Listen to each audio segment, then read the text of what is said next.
Alors, bonsoir à toutes et à tous. Alors, des petits points de précision, s'il vous plaît, à vos communiqués quand même avant de démarrer ce conseil municipal. S'il vous plaît, éteignez vos portables, les tablettes, les élus, parce qu'elles ont tendance à faire beaucoup de bruit ces derniers temps. Donc, première information, également les membres du public. Vous rappelez un petit peu les consignes effectivement sanitaires et d'où la réduction, ce petit nombre de personnes dans l'assistance, voilà, réduit à 10 personnes plus nos 2 journalistes. Le port du masque obligatoire, sauf pour les orateurs. Nous avons des micros individuels, donc pour celles et ceux qui s'expriment, voilà, vous avez la possibilité, si vous le souhaitez, en tout cas, d'ôter vos masques. Le fait que chacun est équipé de son propre stylo, également très important dans le cadre des consignes sanitaires que l'on nous demande de faire appliquer. Vous dire également au début que le conseil municipal ce soir est enregistré dans le cadre de ce qu'on avait expliqué précédemment sur notre volonté de vouloir retransmettre en direct le conseil municipal à l'ensemble de la population et de celles et ceux qui suivent l'Assemblée sur les réseaux sociaux. Voilà, donc là c'est un test. S'il y a des erreurs, eh ben vous m'en voulez pas, c'est un test. Donc il faudra le prendre aussi en tant que tel. Merci. Alors, nous procédons, je procède à l'appel. Bon, Creuset-Sandra, présente. Jean-Luc Mardeuil. Présent. Chantal Lemasson. Présente. Hervé Barge. Présent. Corinne Coquelin. Présent. Thierry Collet. Présent. Joy Talba. Philippe Cramoisan. Présent. Sandrine Musel. Nicolas Poujade. Magali Martin. Présent. Jérôme Roche. Présent. Gabriel Vernet. Franck Maupetit. Annie Géranton, absente, représentée par Pouvoir, par Christian Fargeau. Georges Ballandier. Isabelle Valcourt. Didier Blanchardon. Oumou d'Ambreville. Cyril Guillot. Florence Sarir. Charles Ducret, absent, a donné pouvoir à Jean-Luc Mardeuil pour le représenter. Cécile Donny. Christian Fargeau. Jean-Louis Desbenoît. Fabien Fréchet, absent, mais n'a pas donné de pouvoir. Ah ben, Jean-Louis, voilà. Nous, il est noté, absent, n'a pas donné de pouvoir. David-Marie Veillet, présent. Bernard Gabert, présent. Et Frédéric Raffin, absent, et a donné son pouvoir à Bernard Gabert pour le représenter. Désigné comme secrétaire de séance grand moment, Georges Ballandier. Voilà. Alors, vis-à-vis de l'ordre du jour, les décisions du maire, les délibérations, les informations à vous communiquer ultérieurement. Vous rappelez qu'au niveau des points et lors du premier conseil municipal que nous avions fait, j'avais demandé à ce que les questions nous soient remontées 48 heures à l'avance, de manière à ce que les services également aient le temps de préparer les questions. Je peux noter que seul le groupe Uni pour les Costellois a fait remonter 2 questions concernant les affaires. Voilà.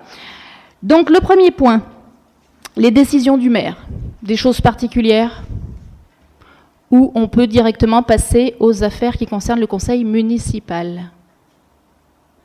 Bernard. Oui, les décisions du maire, on s'aperçoit que ça concerne que le cimetière, des ventes de concessions. Je suppose que dans les décisions du maire, il y a autre chose, il y a des dépenses. Est-ce qu'il y aurait plus de dépenses au sein de la mairie ? Alors, Bernard, dans les décisions du maire, il y a effectivement ce que le maire doit apporter comme information au conseil municipal. Parce que le maire a aussi des pouvoirs. Et dans l'administration courante de l'administration, il y a effectivement des dépenses. Et ça, dans les dépenses, on les voit aussi, on peut en parler lors du budget. Mais dans le cadre des décisions du maire, il y a des choses, voilà, de l'administration courante où moi, j'estime qu'on donne l'information sur les décisions du maire, sur ce qu'il y a réellement, regard des pouvoirs qui sont conférés au maire, à donner pour information. Donc là, pour le coup, dans les affaires, il y a uniquement les affaires du cimetière. Mais je te rassure, il y a bien des dépenses. Et les dépenses seront effectivement au budget. Mais par contre, je te rassure aussi, je fais largement l'économie au service de donner tout le détail des dépenses de toutes les fournitures dont vous aviez peut-être l'habitude d'avoir comme information. Oui, très bien, mais il y a un certain nombre de pouvoirs dont le maire doit rendre compte en conseil. On lui donne des pouvoirs, il les exerce, et il y a un compte-rendu en conseil. Donc on avait l'habitude dans les anciennes mandatures, moi j'ai vécu qu'une seule mandature, donc je ne sais pas ce qui s'est passé, je ne sais pas ce qui se passe ailleurs, mais dans l'ancienne mandature, et d'ailleurs à l'AGLO, tu verras aussi, le président de l'AGLO rend compte des décisions qu'il prend, et il demande si on a des questions sur des décisions qu'il a prises. Et effectivement, c'est la question que j'ai posée. Est-ce que vous avez des choses à demander, ce que tu as parfaitement demandé?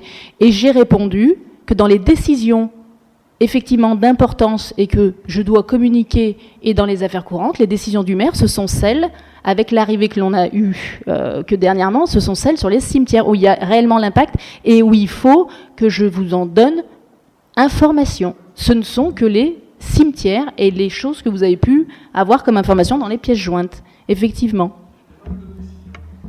Qui concerne l'information au conseil municipal de décision du maire, non. Non. Alors, concernant la suite du conseil municipal, concernant les affaires.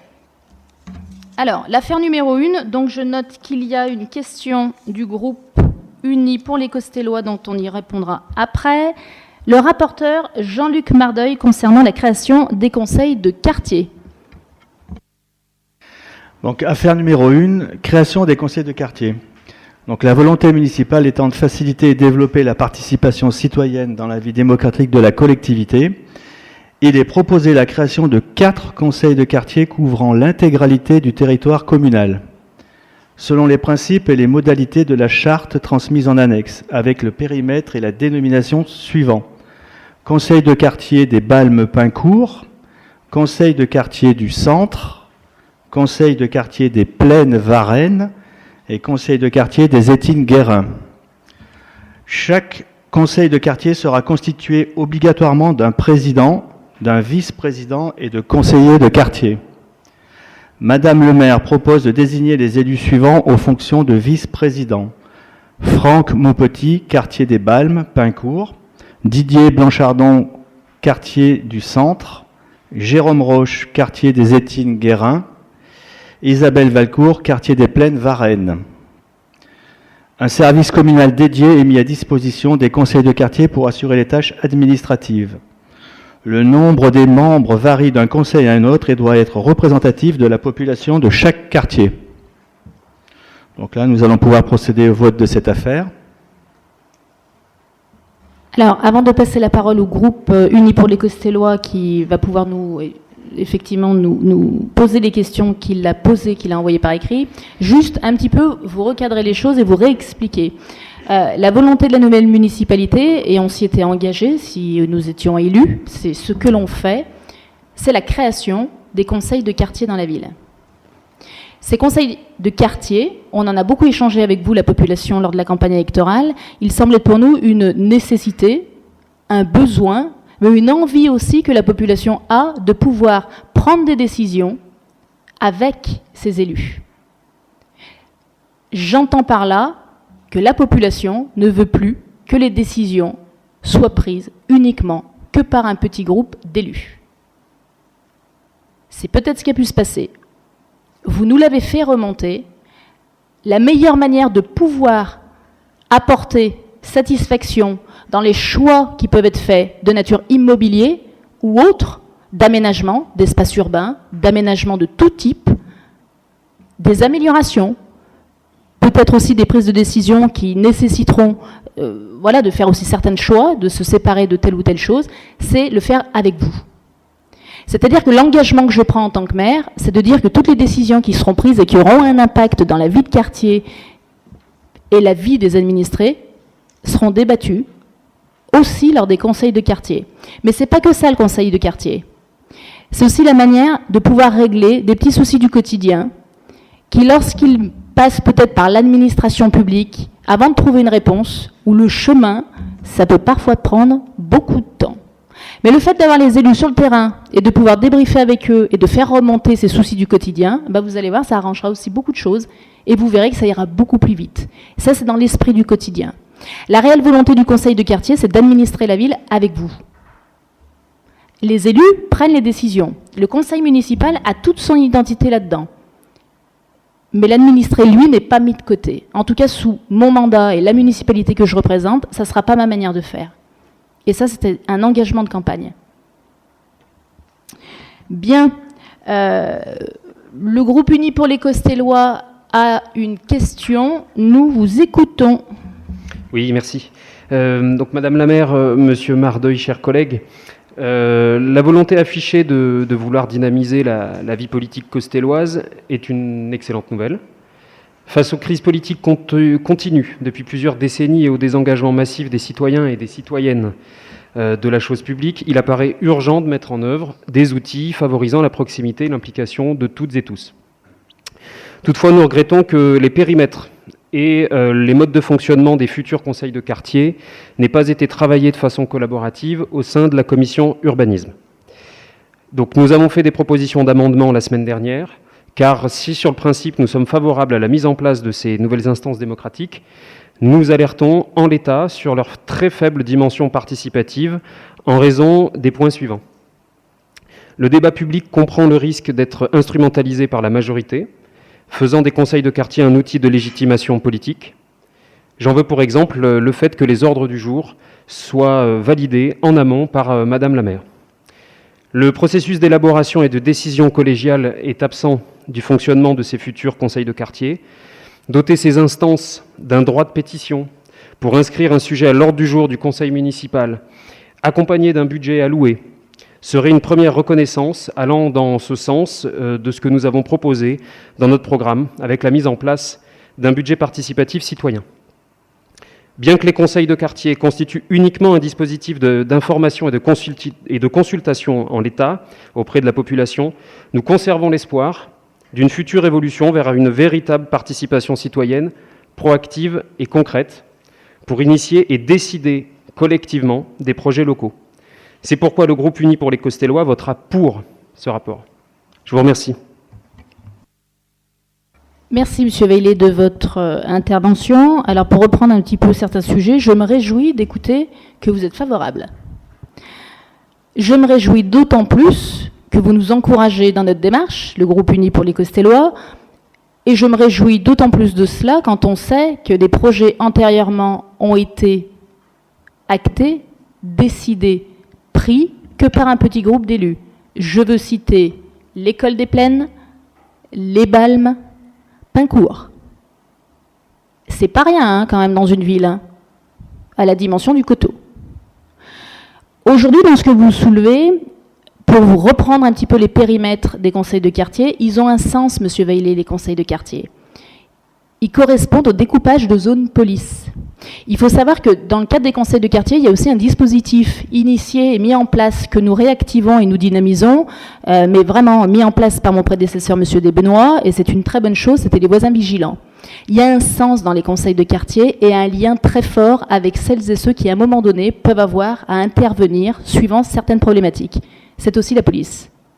Les voisins vigilants, il y a une réelle action dans la ville et il y a un réel intérêt.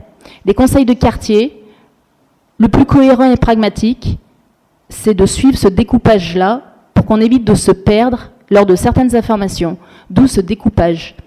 Ce découpage a aussi été, proposé, travaillé par mon adjoint Hervé Barge, et qui, au regard des fonctions qu'il a antérieurement pratiquées, je pense connaît parfaitement les intérêts de ce découpage de quartier dans la ville du Coteau. C'est qu'il y a un réel sens là-dessus. Pour revenir un petit peu sur ce que vous disiez, sur le côté de la participation citoyenne, c'est comme ça que vous l'avez cité, j'y suis totalement favorable. Mais dans la limite où ce sont les élus qui décident. Ce que j'ai expliqué précédemment. Vous expliquez, et vous joignez à nous, et vraiment je m'en réjouis, vous expliquez qu'il est important pour l'administré de se sentir quelque part concerné dans la vie de sa cité. J'adhère totalement à ce que vous dites. Je pense qu'en tant qu'élu, je l'ai montré, je l'ai toujours dit, et je l'ai écrit. Là-dessus, vous avez raison, mais dans la limite de la place, de la fonction, de qui on est dans la cité. Vous soulevez le côté du budget. Alors le budget dit comme ça, alors vous proposiez le montant de 5 000 € par conseil. Eh bien, le maire du Coteau, avec le budget qu'il a, à un moment donné, pour mettre des actions, 5 000 €, ça fait quand même beaucoup. Non, parce que vous allez voir que lorsqu'on fait un budget municipal, et mon prédécesseur est quand même dans c'est votre tête de liste hein, d'ailleurs, on ne peut pas comme ça. Déjà parce qu'en plus, on n'a même pas commencé les actions. Donc, ce que je soulève par contre, c'est qu'à un moment donné, il faudra peut-être envisager de pouvoir doter d'une enveloppe au regard de projets à travailler les conseils de quartier. Pourquoi pas? Mais vous savez, M. Veillet, on l'a soulevé. On a dit comme vous, et on n'y est pas opposé. Mais aujourd'hui, encadrer dans le cadre d'une délibération un montant figé, comme ça, non. Mais de dire et de prendre l'engagement que lors des commissions et les élus que vous êtes, lorsque vous travaillez les dossiers, pouvoir proposer ce type d'évolution, j'y suis tout à fait favorable. Mais de le cibler comme ça, actuellement, 5 000 € notés dans un budget, une somme dotée de chaque conseil de quartier, 5 000 x 4, non, c'est pas possible. Okay. Par contre, dans l'évolution et des discussions que nous pourrons avoir ultérieurement, les choses pourront effectivement être discutées et arbitrées avec vous sur cette proposition. Bien. Du coup, M. Gabert, on a quand même fixé le principe que les questions étaient écrites, remontées, et que, en plus, le groupe uni pour les Costellois le fait et l'a bien fait. Bien. Bon, nous sommes dans un débat. Et c'est vrai que dans un débat, on ne peut pas présumer des questions qui vont être posées. Donc je suis désolé de poser des questions hein, et de ne pas les avoir posées en amont. Ce que je voulais simplement dire, c'est que en 2014, lors de la campagne 2014, un certain nombre de vos colistiers se souviennent qu'on avait déjà imaginé les conseils de quartier à l'époque. Et on les a repris dans le programme qu'on a défendu donc, lors de la dernière campagne électorale. Alors, inutile de vous dire qu'on est favorable au conseil de quartier. Hein, et on le votera, la résolution, bien sûr. Par contre, c'est vrai que nous, on avait imaginé de leur accorder un petit budget modeste, avec lequel ils pourraient, sous le contrôle naturellement des élus, faire un certain nombre de dépenses. Mais bon, ça reste disons, à affiner, disons. Hein. Par contre, ce que je vois, c'est que vous avez, dans la résolution, il y a un service communal dédié. Je n'ai pas bien compris ce que c'était.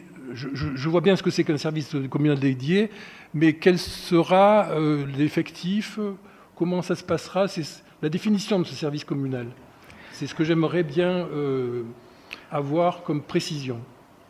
Ah, je vais peut-être vous apporter des précisions par rapport à ce service communal dédié. C'est une appellation un petit peu, voilà, un peu passe-partout. Mais en fait, ce service sera vraiment mis à disposition donc des présidents de quartier pour prendre en charge toute la partie administrative qui est très lourde. Et il s'occupera entre autres de tout ce qui est convocation, toutes des choses comme ça. Et surtout, ce service, il sera là pour faire vraiment le lien avec les présidents de quartier, hein, pour leur faciliter la gestion de ces quartiers. Alors, il faut éteindre ton micro s'il te plaît.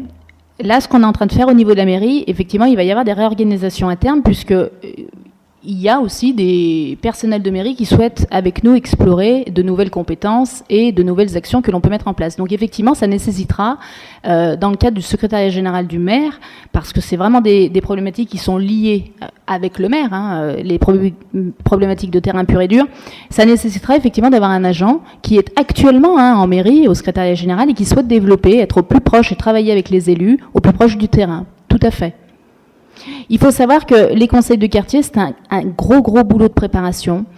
C'est pas en claquant des doigts où on se dit, bah tiens, on va investir les conseils de quartier dans la ville du Coteau parce qu'on sait faire mieux que les autres. Non, il a fallu aller chercher effectivement ailleurs celles et ceux qui l'avaient mis en place pour nous permettre de pouvoir vous apporter la délibération ce soir. On peut procéder au vote, s'il vous plaît. Alors, qui est contre? Qui s'abstient? Approuvé, je vous remercie. Et sincèrement, merci de ces avancées dans le cadre de l'intérêt que nous portons toutes et tous à la vie de la cité. Donc, l'affaire numéro 2.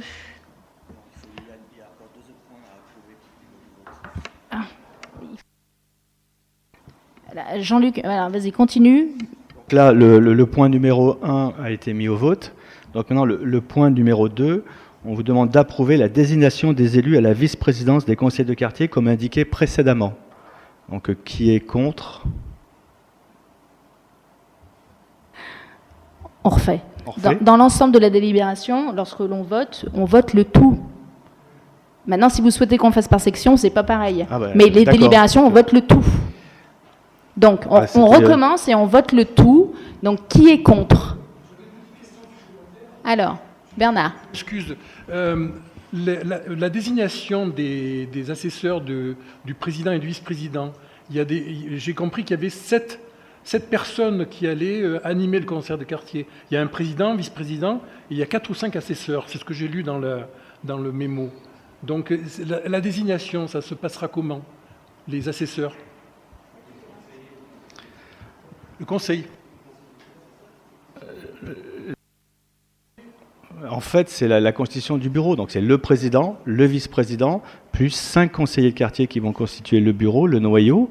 Donc là, normalement, dans la charte, il est dit que c'est le président du conseil de quartier qui désignera les membres de son bureau. Donc, et après, les autres membres du conseil sont des membres volontaires. Ah mais là, c'est laissé après ils voteront entre eux, c'est laissé à l'initiative du président du conseil de quartier. Hein. Donc là, au niveau des candidatures, de toute façon, après, maintenant, il va y avoir une campagne de presse. Donc voilà, donc les quartiers sont au courant. Donc j'ai pas aujourd'hui les dates précises du début, mais à partir du moment où la délibération va être adoptée, après voilà, on va lancer la campagne de presse, l'information auprès des quartiers pour que tout ça se mette en place. Alors pour rassurer M. Gabert, ton micro s'il te plaît, les choses vont se faire de la manière la plus démocratique possible. Mais vu que M. Gabert est très studieux et a été très très scolaire, je sais qu'il a lu toutes les pièces jointes qui lui ont été apportées au dossier. Parce qu'il y en a qui ont bien travaillé leur dossier. Et toutes ces informations-là, effectivement, sont apportées. Il y aura une élection. Les choses se font de manière très démocratique. Il va y avoir les appels à campagne petit à petit. Et là, on attend. Ce soir, on est obligé de délibérer pour le créer. De là va s'en découler l'opérationnel. Et dans l'opérationnel, il y aura un appel à candidature. Les réseaux sociaux de la ville, la presse et tout ce qui s'ensuit va à petit apporter l'information à la population pour celles et ceux qui veulent s'investir. Et il y aura effectivement des élections. Mais très très démocratique, Bernard. Parce que moi je crois dur comme fer à la démocratie. Hein. On pourra poser nos candidatures où et comment? Bon, déjà, vous allez avoir mis sur le site de la mairie, vous avez une application qui va être mise en place avec l'explication complète de la gestion de ces créations de quartier. Vous aurez la possibilité en mettant votre adresse, de savoir précisément dans quel quartier vous êtes, et vous pourrez aussi en ligne mettre votre candidature. Voilà. Donc, à toutes et à tous, Bernard Gabert le premier, à partir de lundi, regardez le site de la ville et les réseaux sociaux. Allez. Bon, je rappelle que lorsque l'on vote, il faut citer tous les points 1, 2, 3 et on vote la délibération d'un ensemble. Donc, on repasse au vote. Qui est contre? Qui s'abstient? Approuvé, je vous remercie. L'affaire numéro 2, toujours Jean-Luc Mardeuil. Donc, acquisition de l'impasse Bel-Air. Madame le maire indique que l'impasse Bel-Air, cadastrée AO 107 d'une contenance de 2308 m², a été classée dans le domaine public communal le 27 décembre 2000. La procédure notariale consécutive à cette décision n'ayant jamais abouti, il convient à ce jour de régulariser cette situation. Pour ce faire, la commune doit procéder à l'acquisition de ladite parcelle au prix de l'euro symbolique. Donc là, pareil, nous allons pouvoir procéder au vote de cette affaire. Alors, avant de procéder au vote de cette affaire, parce que j'ai une information à vous communiquer sur cette affaire, c'est le fait que Thierry Collet devra s'abstenir du vote et sortira au moment où je lui demanderai, parce qu'il est partie prenante de l'action, parce qu'il habite là-bas. Le groupe Uni pour les Caustélois nous a fait remonter des questions, donc je vous laisse les poser avant que je puisse peu à peu y répondre et avant de procéder au vote. Je le rappelle, des points, il faudra citer tous les points, s'il te plaît, les 3 points ensemble. Les questions, c'était simple. D'abord, on vous a demandé de renvoyer un plan. Pardon. On vous a demandé de renvoyer un plan pour que tout le monde comprenne où c'était. Moi, ce qui me gêne dans votre délibération, c'est que vous dites que la procédure notariale n'a pas abouti. Ça, je le sais, parce que pour avoir tanné les notaires sans que ça avance, sauf que si vous voulez acheter, il faudra bien qu'il y ait l'acte notarié. Donc, j'aimerais savoir où en est cet acte notarié, parce que sans acte notarié, vous ne pourrez pas acheter. Je rappelle que c'est vrai que Maître Bessa a traîné un peu là-dessus, même beaucoup, puisque ça fait 20 ans. Mais c'était pas lui au début. Hein. Mais c'est pour vous dire que comme il y a 18 lots, il y a des gens qui habitent depuis le début, des gens qui ont déménagé, des gens qui sont décédés où il y a des successions. Il nous avait fait comprendre que c'était pas facile. Alors, si vous avez réussi à aller jusqu'au bout des choses, c'est très bien. Donc nous, on votera pour, mais j'aimerais quand même savoir où en est ce travail notarial, parce que je sais que, ça leur apporte rien, donc ils avancent pas bien vite. Et puis, non, il faut être honnête. Pas là-dessus, très peu là-dessus. Et surtout, il faudra cet acte pour l'achat. Voilà. Bien, merci Jean-Louis. Mais qui est-ce qui a la police de l'Assemblée, Bernard? Ici, je suis pas en théâtre. Hein. Bon, alors, on demande... Et je donne la parole, parce que le groupe Uni pour les Caustélois, du coup, le fait. Hein. Hébert, vous avez la parole. Merci, madame. Non, simplement, dans cette affaire-là, on avait une question. Il semblerait qu'il y ait des problèmes sur les réseaux. Est-ce qu'on a fait un état de problèmes de réseau, d'égouts, etc. On a connaissance de ça, donc. Bien, alors, je vais vous apporter quand même une certaine précision, parce que... mon prédécesseur est dans la salle et peut-être qu'il aura des choses à rajouter ou pas. Mais alors moi je suis scotchée. Je vais vous faire un bref historique pour que l'Assemblée, les élus comprennent. Avant les années 2000, les riverains sollicitent la mairie pour le classement de l'impasse dans le domaine public. On est dans les années 2000, en 2000. Le maire de l'époque, mon prédécesseur, M. Fernier, répond dans un courrier du 10 mars 2000 aux riverains positivement, en annexant un feuillet aux riverains pour accord de leur part. La délibération sera alors prévue au conseil municipal de l'époque. La commune assurera donc les obligations inhérentes à ce changement et les frais financiers de l'acte de vente. M. Desbenoît vote à l'époque parce qu'il est déjà élu au conseil municipal. La délibération sera donc adoptée à l'unanimité en conseil municipal le 23 septembre 2000. L'acte de vente ne sera jamais finalisé chez le notaire, peut-être pour des raisons financières de l'époque. Des relances des habitants interviendront auprès de la municipalité suivante, sans suite apportée. C'est-à-dire que ça fait des années que ça commence à traîner. Vous remettez le dossier en 2000. Dans un article de presse de 2016, la mairie, alors de l'époque, sous la mandature de M. Desbenoît, déclare que le dossier n'a pas été jusqu'au bout, surtout lorsque l'informatique n'était pas là. M. Desbenoît a conscience du problème, puisqu'il dit « c'est le cas de l'impasse Bel-Air, dont il n'est pas établi officiellement encore à qui elle appartient ». 4 ans se passent sans aucune réaction, jusqu'à une nouvelle pétition encore des riverains dont vous aviez eu écho à l'époque, qui est quand même toute récente, c'est février 2020. La réponse du maire de l'époque, M. Desbenoît, est faite par courrier du notaire adressé aux riverains. Il souhaite maintenant, vivement, finaliser cette affaire avant l'été.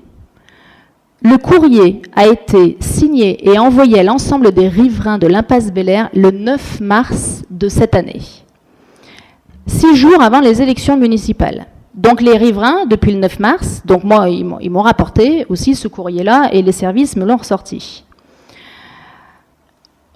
Le 30 juin 2020, le notaire écrit aux habitants et les informe à nouveau de la volonté de la municipalité de vouloir inscrire dans une délibération, la volonté d'acquérir cette voirie, de finaliser tout simplement ce que tous les prédécesseurs avaient commencé à engager depuis les années 2000.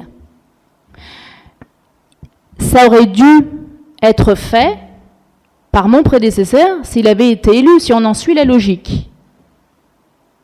C'est aujourd'hui finalisé parce qu'on attend la délibération de ce soir. C'est-à-dire que ce que l'on fait ce soir aurait déjà pu être fait, si on en suit la logique, en février 2020. Avant même. Donc la réalité de ce dossier, c'est celle-ci. Il y a quelque chose que Bernard Gabert a soulevé, c'est effectivement la difficulté au niveau des réseaux. Et ça, c'est une réalité. Je m'en suis retournée auprès du président de la Rouennaise de l'eau, Daniel Fréchet. Ce à quoi je rappelle que M. Desbenoît était vice-président de la Rouennaise de l'eau. Donc c'est un dossier qu'il connaît très bien. A fait partie. Ah, pardon. Pas vice-président. Pardon, mille excuses. Mais alors mieux que moi. Parce que moi, j'y suis pas du tout. Mais quand même dans les affaires. Donc, ça veut dire qu'aujourd'hui, on est en train de finaliser une affaire qui durait depuis 20 ans, alors qu'on a toutes les possibilités. Tout est déjà antérieurement fait, parce que la première délibération date de M. Fernier. Aujourd'hui, on a juste la volonté de vouloir terminer ce dossier. Et le notaire attend pour la semaine prochaine, la délibération pour que la vente à l'euro symbolique soit entérinée, comme ce qui avait toujours été dit depuis le début. Avant de procéder au vote, je vais demander du coup à Thierry Collet de bien vouloir sortir. Donc, pour les 3 points de cette affaire, qui est contre? Qui s'abstient? Eh bien, approuvé à l'unanimité, je vous remercie. Et sincèrement, je vous remercie toutes et tous, parce qu'il faut quand même se mettre à la place de celles et ceux qui, depuis des années, attendaient de finaliser ce dossier. Parce que quand c'est latent comme ça, s'il y avait le moindre souci, ça mettait tout le monde dans la difficulté. Alors, je vous remercie sincèrement. L'affaire Thierry Collet, il peut revenir. Quoique s'il est pénible, je le laisse dehors. Merci Thierry, tu peux te rasseoir. L'affaire numéro 3, Jean-Luc, toujours. Alors, l'affaire numéro 3, Société Roanne Bioénergie, avis sur une demande d'autorisation environnementale relative au projet de création d'une unité de méthanisation de boue issue de la station d'épuration des eaux usées de Roanne et Biodéchets. Rouennais Agglomération gère la station d'épuration de Roanne, génératrice d'une quantité importante de boue. Rouennais Agglomération a décidé de procéder à la valorisation énergétique des boues et graisses d'épuration de la station de Roanne via un processus de méthanisation et d'injection de biométhane dans le réseau de gaz naturel. Le conseil municipal des communes situées au sein d'un rayon de 3 km de l'installation est appelé à donner un avis sur la demande formulée par la société Roanne Bioénergie en vue d'obtenir l'autorisation environnementale relative à la création d'une unité de méthanisation sur la commune de Roanne, rue de Loudan.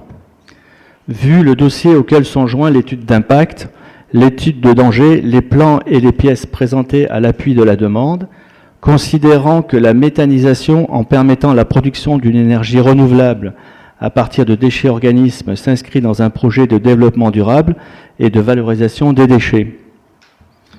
Donc là, à partir de là, on pourra procéder au vote de cette affaire. Bien, il ne m'a pas été remonté de questions particulières, mais les mains se lèvent. Alors, Unis pour les Costellois, M. Bailey. Oui, parce que ce n'est pas une question, mais une intervention, pour préciser notre vote. Je démarre par 3365.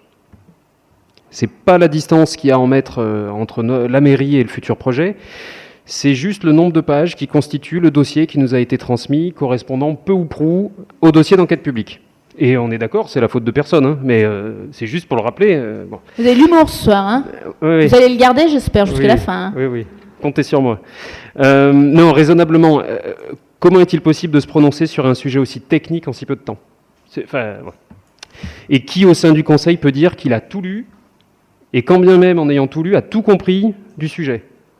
Nous, l'expertise, elle nous manque forcément, mais on a essayé de parcourir les documents et de comprendre le projet et d'en faire ressortir des points majeurs. Donc sur le principe, bien évidemment, on ne peut que se féliciter que l'agglomération soit dans une démarche de diminution de la dépendance aux énergies fossiles par le recours à la valorisation des déchets qui sont produits localement.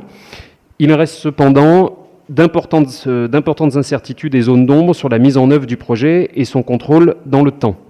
Et puisqu'il nous est demandé un avis au Conseil, nous, les manques de garantie semblent se dégager autour de ce projet, avec notamment une indépendance des contrôles incertaine et des risques élevés de fuite de méthane, qui est un gaz quand même 25 fois plus toxique que le gaz carbonique, une diminution, voire une perte de l'ingénierie publique en matière énergétique, une proximité au fleuve et au canal qui pose question, notamment sur une éventuelle contamination des milieux aquatiques en cas de rejet non maîtrisé. Quel est l'impact réel sur la diminution d'utilisation d'engrais chimiques des exploitations agricoles ?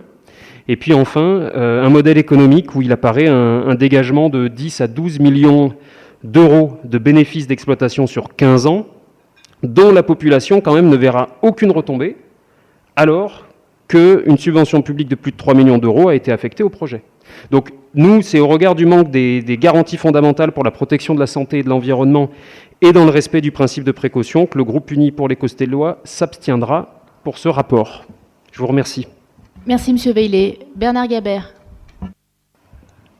Alors, c'est une question que je connais un peu parce que ça avait été voté à l'agglo du temps où j'étais conseiller communautaire et donc j'avais voté pour ce projet.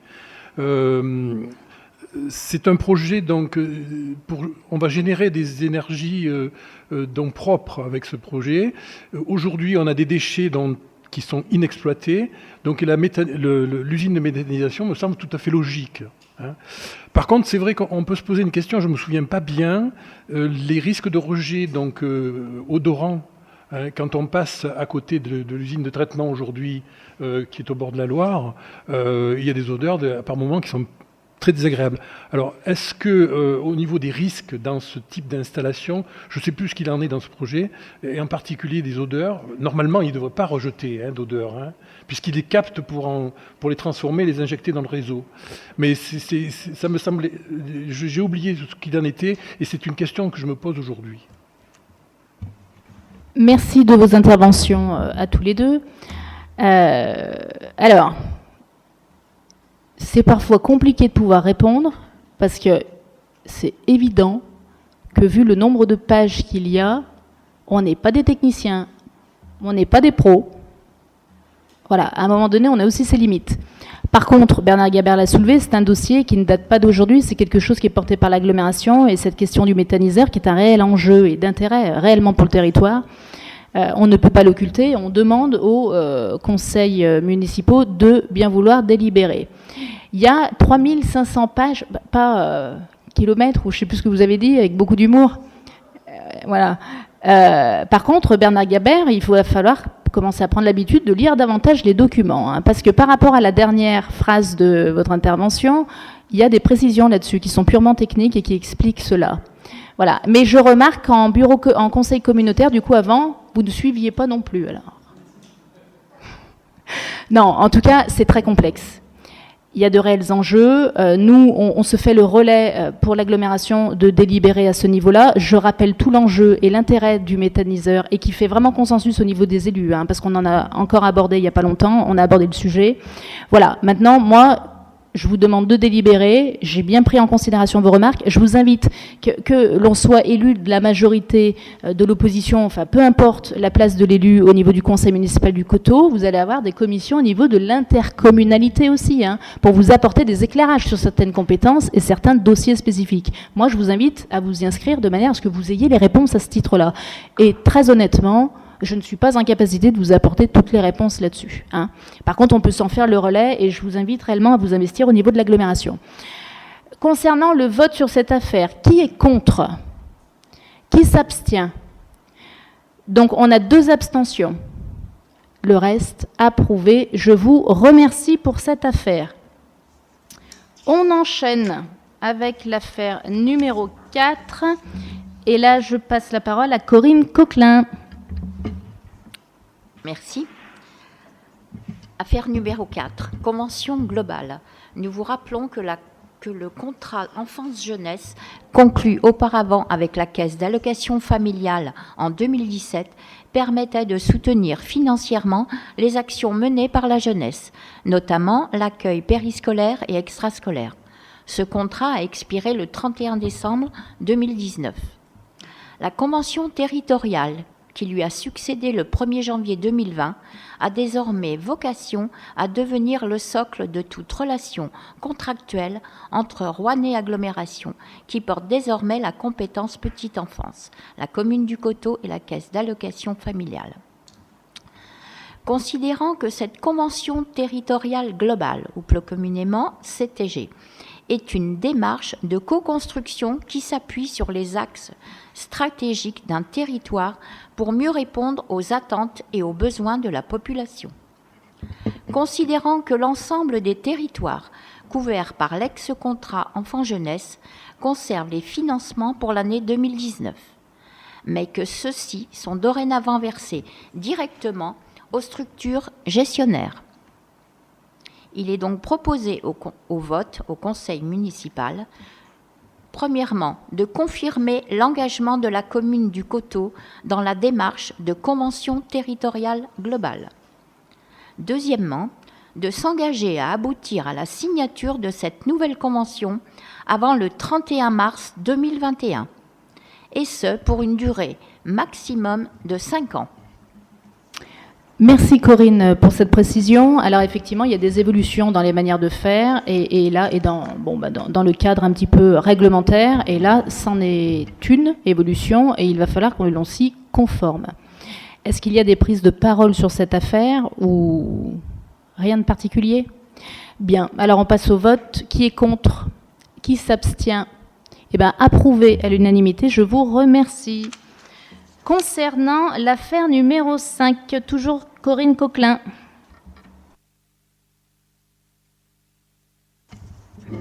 Affaire numéro 5. Fixation des tarifs. Nous vous rappelons que la commune assure la gestion d'un restaurant qui accueille les enfants scolarisés sur son territoire, qu'ils soient costellois ou originaires des communes extérieures.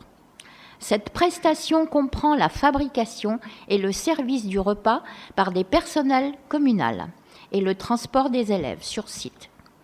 Le prix de revient d'un repas était en 2019 de 10,77 € et vous avez devant vous la tarification votée en juin 2017. Aujourd'hui, nous vous proposons de ne pas modifier, d'augmenter ces tarifs. En conséquence, il est proposé au conseil municipal d'approuver le maintien du tarif dans un premier temps. Dans un second temps, de charger Madame le maire de mettre en œuvre la présente délibération. Bien, merci Corinne. Donc comme elle vous l'a parfaitement exposé et comme vous avez pu le lire, il n'y a aucun changement sur ce que l'équipe précédente avait mis en place. Donc on continue pour le moment encore sur cette lignée-là, aucune modification des tarifs actuellement exercés dans le cadre du restaurant scolaire. Des précisions, des choses, des interventions? Alors on passe au vote. Qui est contre? Qui s'abstient? Approuvé. Je vous remercie. Alors, pour l'affaire numéro 6, la désignation d'un élu référent au Comité national d'action sociale, ce que l'on appelle le CNAS.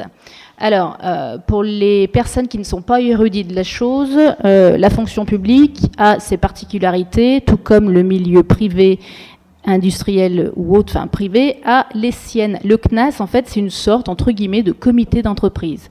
C'est le comité de l'action sociale des personnels de la territoriale. Pour vous faire l'idée, c'est celle-ci. Les élus ont sur table et sur tablette, enfin, du moins sur tablette pour ceux qui ont dessus, les différentes précisions de ce que sont les CNAS. Nous, ce que l'on nous demande de faire dans le cadre de la délibération, c'est de nommer un élu référent au conseil municipal. Je le suis en ma qualité de vice-présidente des ressources humaines à Rouennais Agglomération. Et au niveau du conseil municipal, il me faut donc proposer un élu.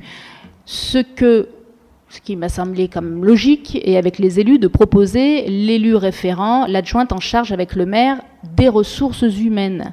C'est pour ça que je propose Chantal Lemasson.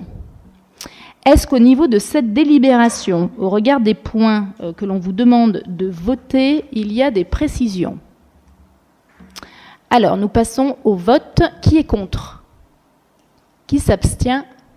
Approuvé, je vous remercie. Chantal, je la sais heureuse d'avoir des réunions encore plus.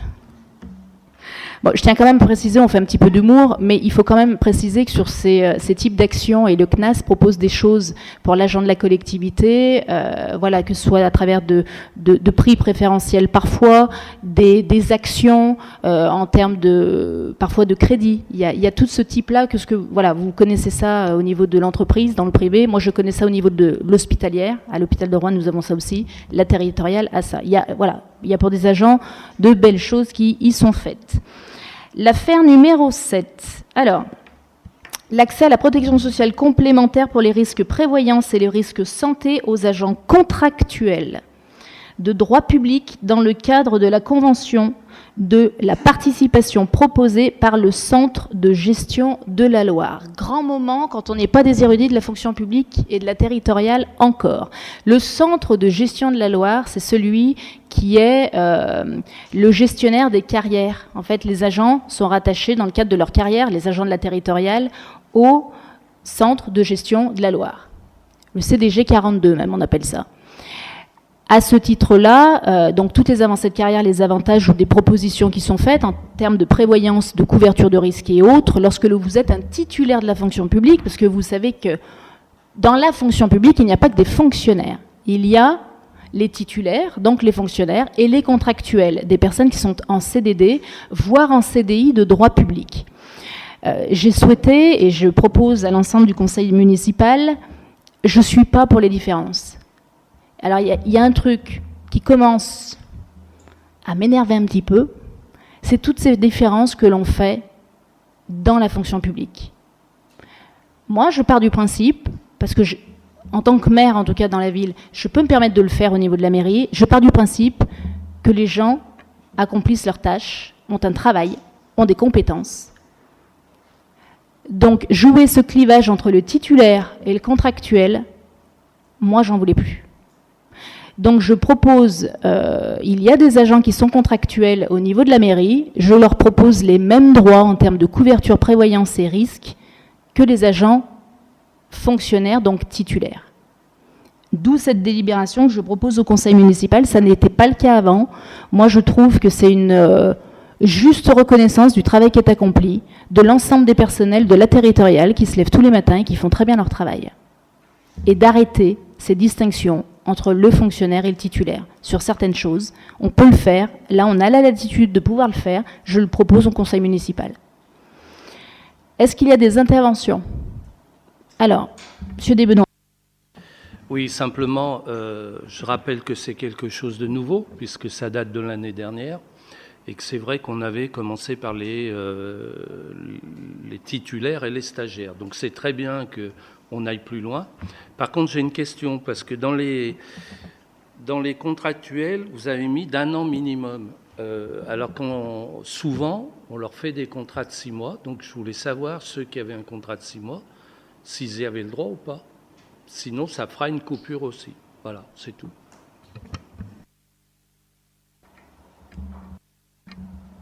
Alors, c'est l'ensemble du personnel qui peut... À partir d'1 an minimum, mais c'est le contractuel. C'est-à-dire que la personne qui est là effectivement depuis 6 mois n'y a pas le droit, mais une fois qu'elle est là depuis 1 an, elle peut avoir le droit effectivement à ces prestations. Mais il y a effectivement au début ce côté des 6 mois. On va pas permettre tout de suite. On attend de voir un petit peu. Il faut qu'on mette une sorte entre guillemets de critères, tout à fait. Et après ça s'ouvre à l'ensemble. Non, par contre, tout à fait, c'est ça. Mais s'il fait que 6 mois dans la commune, c'est peut-être parce qu'il y a des raisons aussi. Bernard Gabert.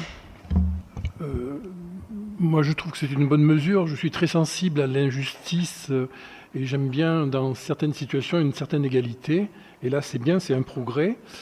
Par contre, la question que je pose, c'est combien de personnes vont avoir droit à ça et combien ça va coûter à la municipalité ?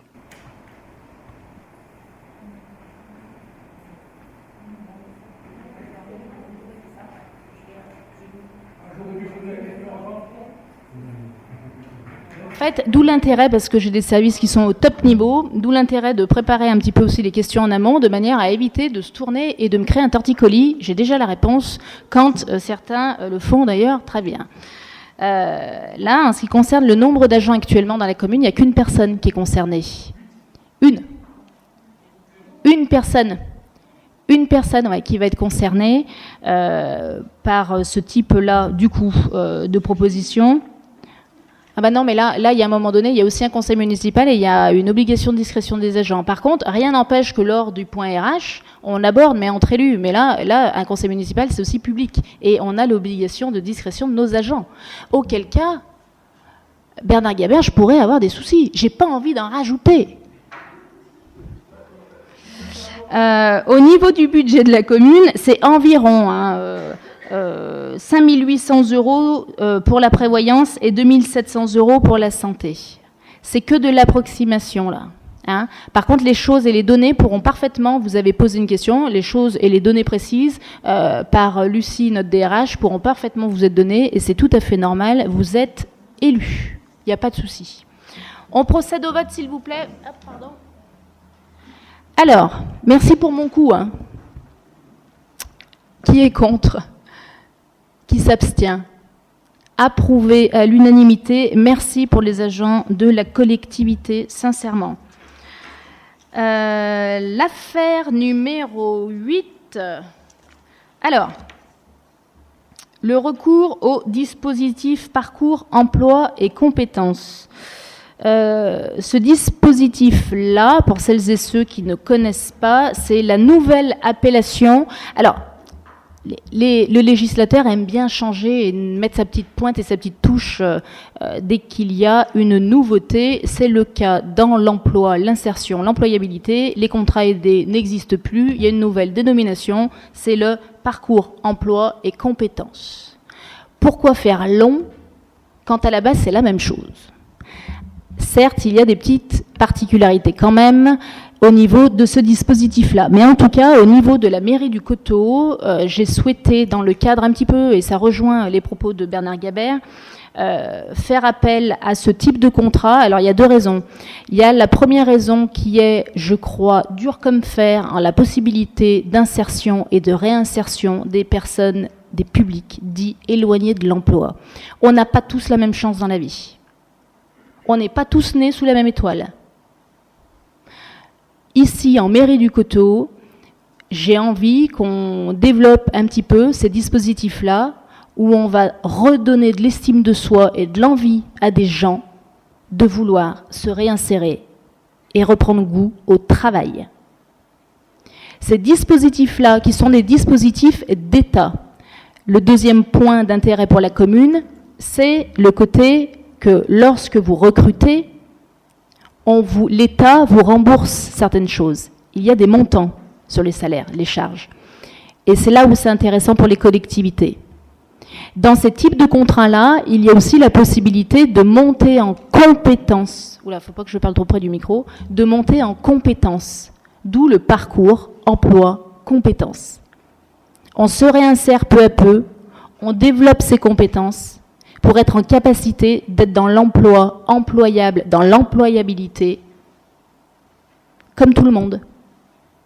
Eh bien, il faut délibérer pour pouvoir mettre en place ces parcours-là. Et en mairie du Coteau, au niveau de la politique RH, mais on aura l'occasion d'y revenir lorsqu'on traitera réellement des sujets RH, il y a de réelles questions que j'ai posées sur la table. C'est sincèrement et véritablement une vraie politique que l'on mettra en place peu à peu sous mon mandat. On revoit le côté RH.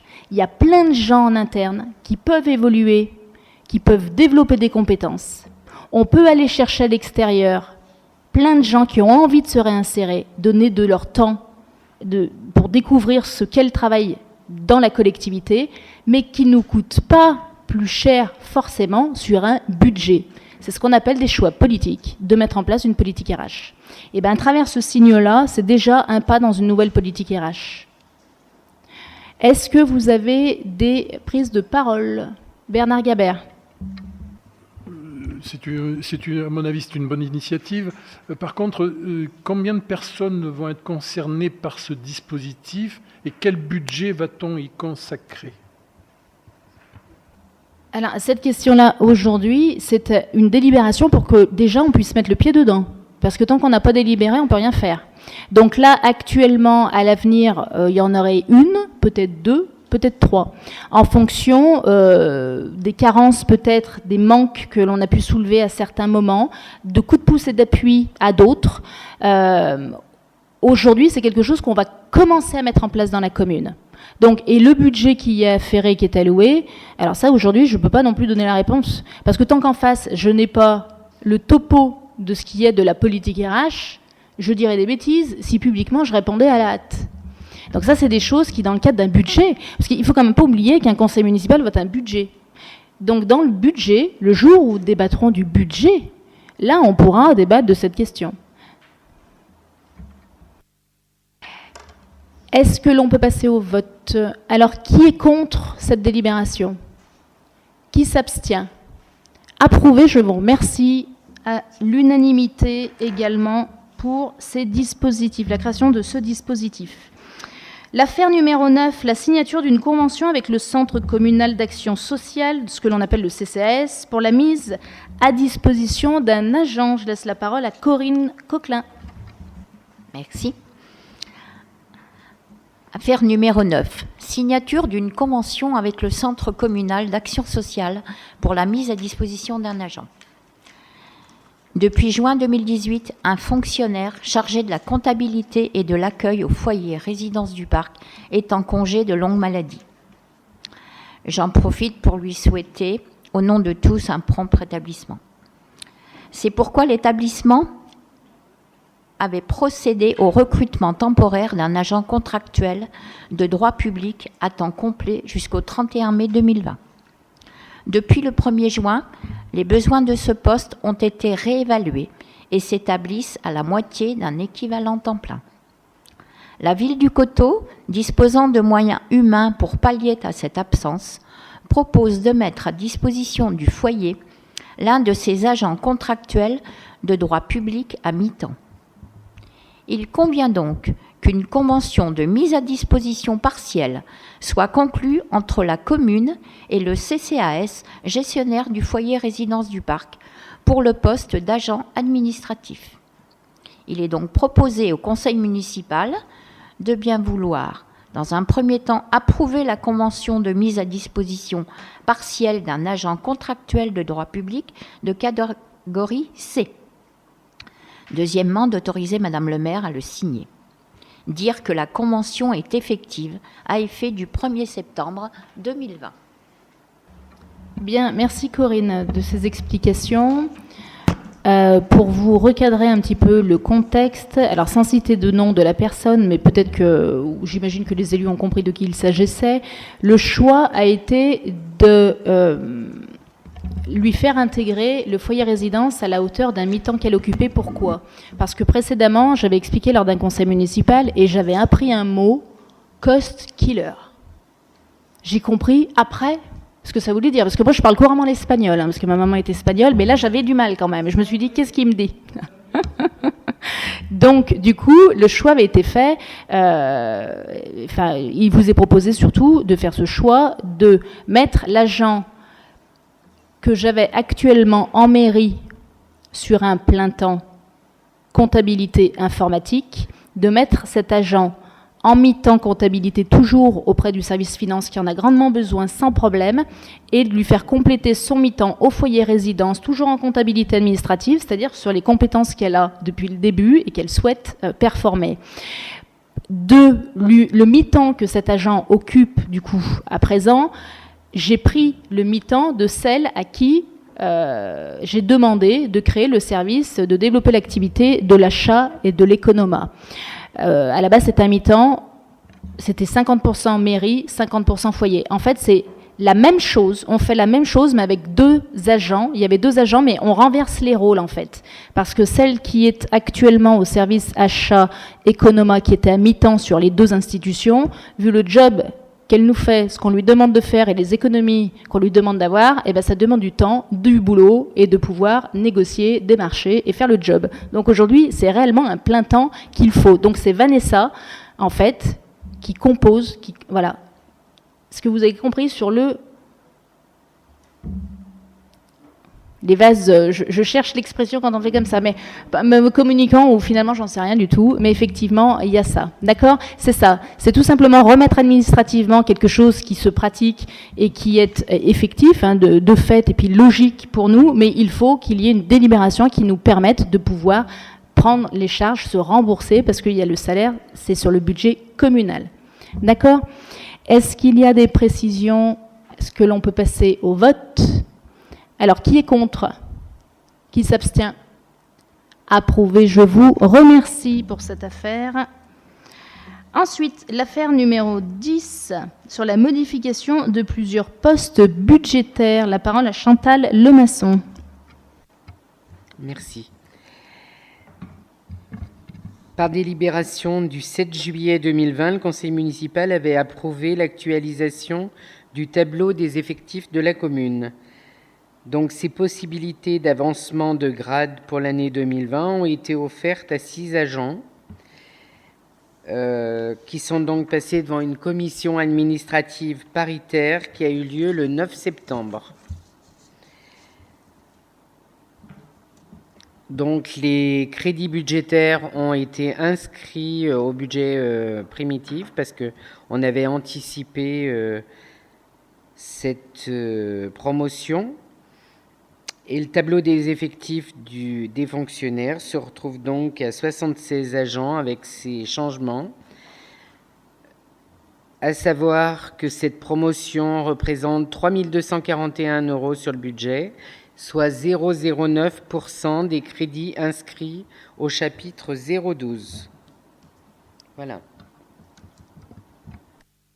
Merci Chantal pour ces précisions. Alors, le tableau, vous l'avez, les élus, il vous a été distribué, donc vous avez toutes les informations nécessaires. C'est de l'administratif pur et dur. Une mairie, effectivement, il y a une administration, il y a des personnels, et les choses doivent être gérées et dans les règles de l'art. Donc, ça nécessite de vous présenter aussi et de délibérer là-dessus. Alors, des précisions. Bernard Gabert. J'ai 2 questions. Le cost killer là, dont on avait voté l'embauche, elle a été embauchée. Comment s'appelle-t-elle ? Non, alors elle est embauchée. Je peux pas le dire. Non, je peux pas donner trop d'informations, même si des fois je dis certaines choses. Je veux pas donner d'informations sur l'identité définitive des agents parce que j'en ai pas le droit.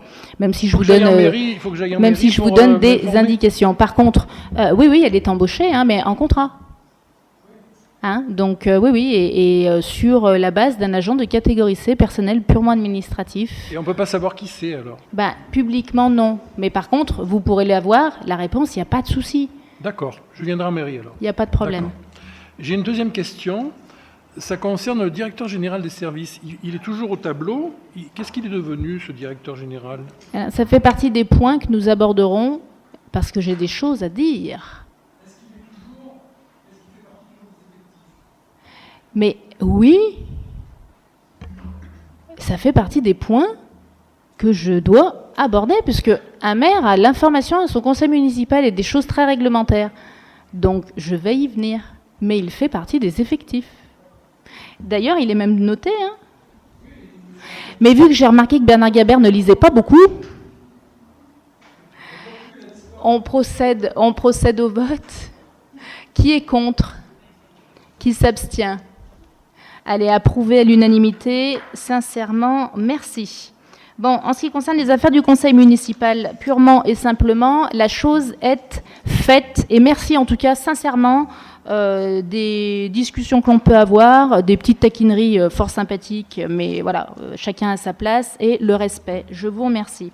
Alors, concernant les informations, la première information que je souhaite vous communiquer, et peut-être même des excuses, c'est les échos du coteau.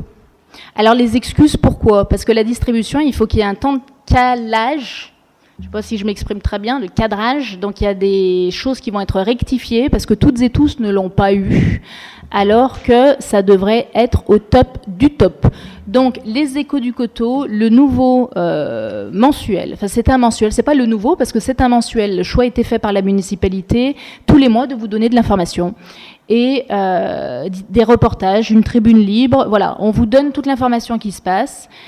Donc, précédemment, c'était un bulletin municipal distribué 3 fois par an. Nous, voilà, réellement, le choix a été fait de communiquer tous les mois et on a créé les échos du coteau. Et mille excuses encore pour celles et ceux qui ne l'ont pas forcément reçu encore. J'en suis navrée, voilà, c'est un démarrage, donc on recadre un petit peu, sincèrement. En ce qui concerne l'information pour le prochain conseil municipal, à vos agendas, s'il vous plaît, ça sera le mercredi 20... Ouh là là là là là là, quand on dit, ils font tout de suite. Le mercredi 21 octobre, 18h30. Ça sera un mercredi soir. Hein? D'habitude, on se réunit les jeudis. Les jeudis, parfois, eh ben, voilà, il y a aussi l'assemblée communautaire et... Au niveau des agendas, ça ne se goupille pas toujours forcément bien. Donc, prochain conseil municipal, je le redis, le mercredi 21 octobre à 18h30 en mairie. Concernant, je sens M. Gabert très impatient d'avoir des réponses. Il anticipe. Moi, je vous informe que la procédure de décharge de fonction du DGS de M. Jean-Louis Desbenoît, Jean-François Ruzel, est en cours de procédure. Alors, M. Gabert, Bernard Gabert a dit « on ne le voit plus ». Nous avons, alors moi j'ai un principe, hein, on ne cache pas les choses, hein, on vous a informé effectivement de différentes choses au niveau de la municipalité, et notamment ses absences depuis le mois de juillet. Donc la réponse à la question de Bernard Gabert, est-il dans les effectifs? Et vous voyez que j'y réponds, il est dans les effectifs. Est-il en mairie au travail? Non. Il est en arrêt maladie depuis le mois de juillet, et ça jusqu'au 30, Isabelle, jusqu'au 30 novembre. Donc il n'est pas là, physiquement, il n'est pas là. Et c'est pour cela qu'actuellement, il y a Isabelle de Chavannes qui est qui supplée par intérim à la fonction de DGS. Donc on vous a informé l'ensemble des élus de la ville sur le fait qu'il y avait des absences de M. Jean-François Ruzel. Donc tout à fait. Mais pour être effectivement dans la transparence, il y a la procédure de la décharge de fonction de l'ancien DGS qu'avait recruté M. Jean-Louis Desbenoît. Hein? Est-ce qu'il... Juste une chose, ouais. C'est moi qui l'ai recruté avec mon équipe, mais c'est quand même le DGS de la commune du Coteau, c'est pas le DGS de Jean-Louis Desbenoît. J'avais pas besoin d'un DGS à moi tout seul. Eh bien, vu les échanges de mails et notre arrivée en mairie, les écrits, et sa non-volonté de travailler avec nous, au principe que c'était votre DGS. En tout cas, ce sont bien les arguments que lui-même nous a communiqués. Donc, la procédure, dans l'administration, il y a une procédure. Hein, donc, c'est ce qu'on appelle la décharge de fonction. Et la décharge de fonction du DGS sera effective au 1er décembre de cette année. D'accord ? Ce qui justifierait, j'imagine, son arrêt maladie jusqu'au 30 novembre. Donc ça, c'est pour l'information de M. Jean-François Ruzel sur la question de M. Bernard Gabert. Au niveau des points... Parce que je suis de bonne humeur, c'est mon anniversaire aujourd'hui.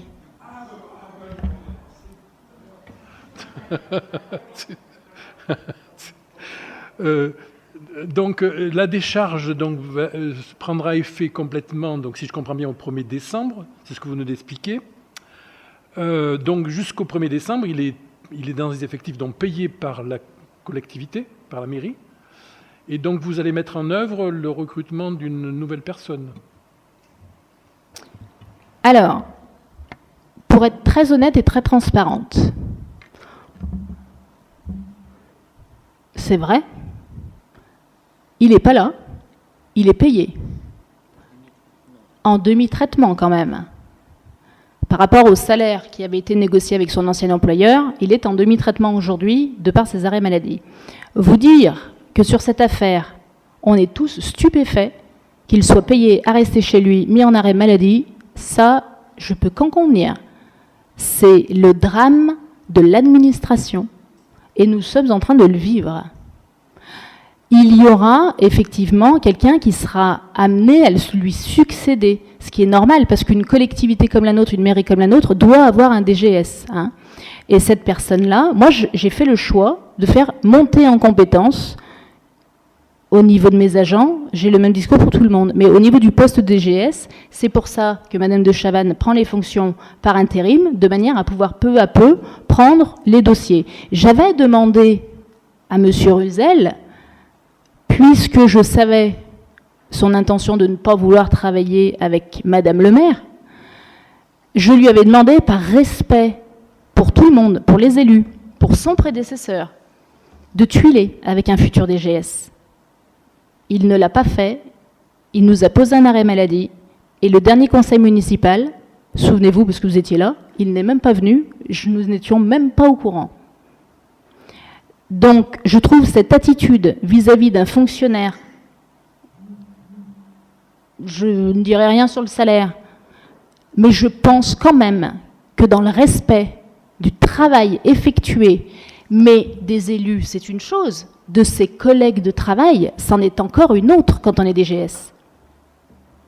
Donc, sans DGS, je me suis effectivement posé plusieurs questions, à savoir vis-à-vis d'un prochain recrutement ou pas, et il m'a semblé quand même logique de m'appuyer sur des gens qui ont l'antériorité, la compétence, le respect de ses pairs et l'expertise. Donc j'ai demandé à Madame de Chavannes de bien vouloir se former à la qualité de DGS, ce qu'elle fait très bien, ce qui explique sa présence derrière moi ce soir, et je l'en remercie, sincèrement.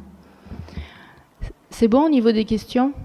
Ouais, ce que je voulais dire sur l'ancien directeur général, moi j'ai eu des mots avec lui. Je l'ai essayé de le traîner en justice donc à l'époque pour des insultes. Manque de peau, j'ai pas eu un bon avocat, mais donc c'est pas mon DGS. Hein. Merci Bernard Guébert de cette précision, mais je m'en étais douté. Donc sur cette affaire-là de M. Ruzel, vous êtes informé publiquement de la procédure qui est en cours, et c'est normal, et de l'effectivité de la dite procédure au 1er décembre de cette année. Vous dire qu'au niveau des derniers points, là, j'enlève les affaires et je prends d'autres affaires.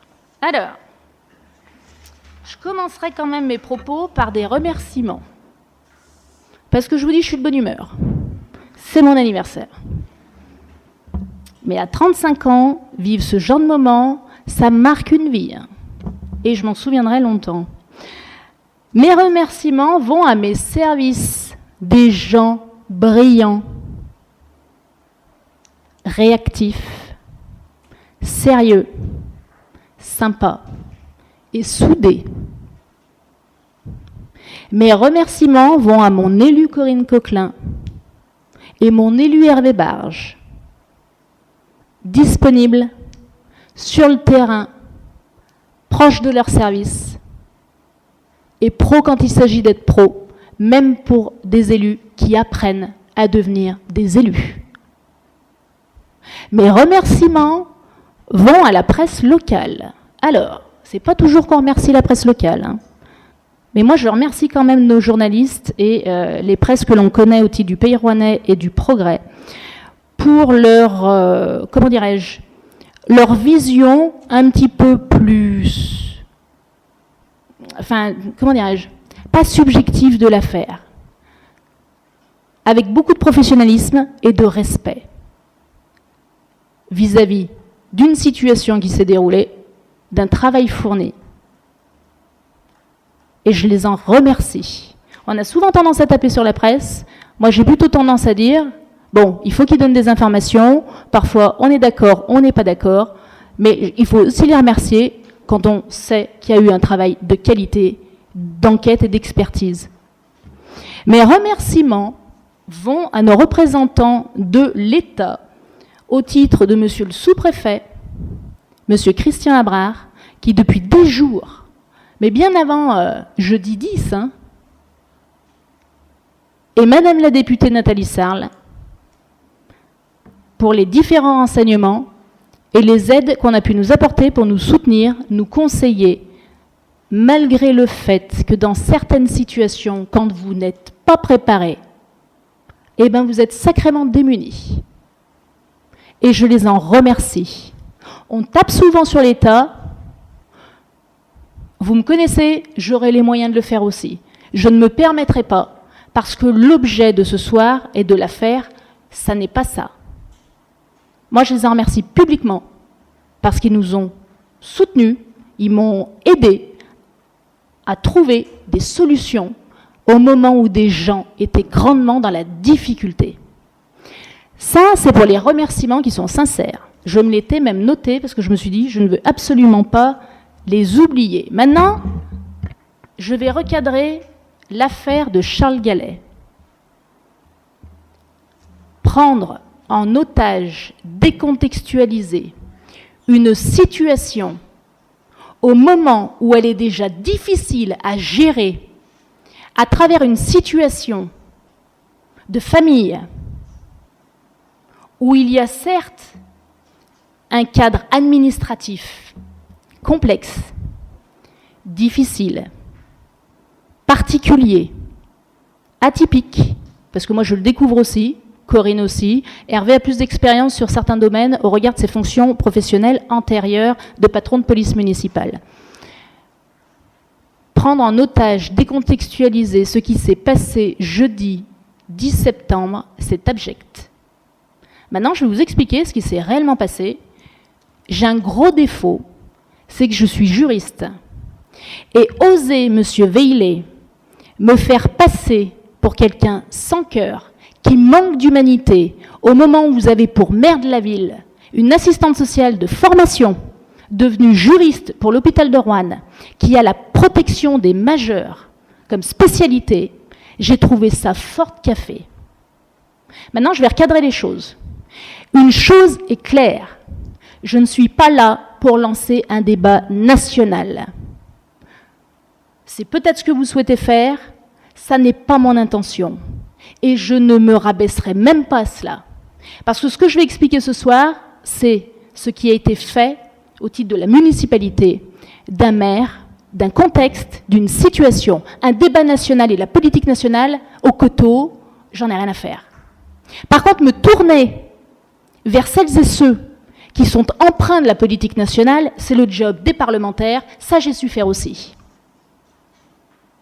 Mais il est hors de question de polémiquer sur des enjeux lorsqu'on parle de situations irrégulières sur le territoire, d'obligation de quitter le territoire français, de faire dans cette affaire ce que peut-être vous avez voulu faire, ou à travers les écrits et les réseaux sociaux du collectif. Moi, ça ne m'intéresse pas de rentrer dans cette polémique-là. Maintenant, je vais recadrer l'affaire du 10 juin. L'affaire du 10 septembre. Merci Corinne. Le 10 septembre, c'est une date. Une semaine avant, c'était le 3 septembre. Le 3 septembre, je suis appelée par mon élue, Corinne Coquelin. Il est 20h30. J'ai pour preuve la réunion qui se déroulait en commune du Coteau, à la Maison des Sociétés, où je recevais l'ensemble des élus du canton du Coteau, avec nos 2 conseillers départementaux, Véronique Chavreau et Daniel Fréchet. Mon téléphone sonne et Corinne m'appelle en m'expliquant à 20h30 qu'elle est dans la grande difficulté. Elle se trouve à Charles Gallet avec l'équipe enseignante. 20h30. Bon, elle m'explique un petit peu la difficulté qu'il traverse parce qu'il y a une famille sans mode d'hébergement. Voilà, c'est très compliqué à gérer. Les instits sont sur place. Chapeau, en plus, parce que je leur ai suffisamment dit. La panique monte. je me déplace. C'est-à-dire que je quitte la réunion de l'ensemble des élus du canton, maire, ville, chef-lieu de canton, je le rappelle, parce que ça avait été un sacré débat, ça aussi. Je me déplace à Charles-Galais. Je rejoins donc mon adjointe Corinne Coquelin, accompagnée d'une équipe enseignante. Pas de la directrice. Elle n'était plus là. De l'équipe enseignante. Et là, elle nous explique, les enseignantes, que l'on vit au coteau des situations compliquées. L'ancienne municipalité ne peut pas s'en cacher parce qu'elle a eu à connaître des situations, nous en avons échangé avec Jean-Louis Desbenoît, et c'est très difficile pour un élu de gérer cela. Ils ont géré comme ils ont pu. Moi, j'ai plutôt le parti pris de régler parfois les problèmes et de vouloir provoquer une réunion avec les personnes de l'hébergement dans les cas d'urgence, inspection académique, les associations. Moi, c'est ma manière de travailler. Donc, c'est prévu. Donc nous sommes sur place et là, les instituts nous expliquent la difficulté de cette famille. Très vite, téléphone, boum, le 115, les réseaux d'urgence. N'oubliez jamais que je suis assistante sociale, hein, donc je sais un petit peu comment ça marche. On trouve du coup la solution d'urgence où l'hôtel, là où ils étaient, accepte de les reprendre. De manière très compliquée parce qu'il y a un cadre administratif qui est là, à ce moment-là, et c'est très compliqué pour tout le monde. Donc, toute la semaine, de ce jeudi 3 au jeudi 10, les réseaux, boum, boum, boum, boum, hein, on a alerté tout le monde. Hein. On a fait tout ce qu'on a pu faire, qui n'avait d'ailleurs jamais été fait, et par un maire en direct.